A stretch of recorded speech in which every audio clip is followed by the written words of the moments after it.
कवठेकनचा दसरा दिवस दुसरा.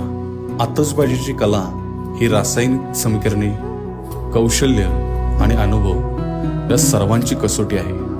दुसऱ्या दिवशी सर्व कच्च्या मालाची खरेदी आणि उपयुक्तेत आणण्यासाठी त्याला वाळवणे, बारीक करणे आणि त्याची चाचणी अर्थात मासला घेणे म्हणजे आतिषबाजीच्या खेळाला सुरुवात.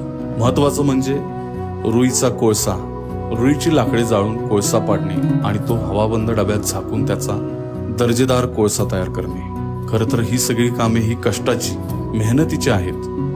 त्यामुळे आतिषबाजीची सुंदरता तर वाढतेच, पण या कलेवरचे प्रेम अजून वाढतं. जगाला आगीचा खेळ दाखवणारे आणि आगीवरच प्रेम करणारे हे आपले कवठेकंद.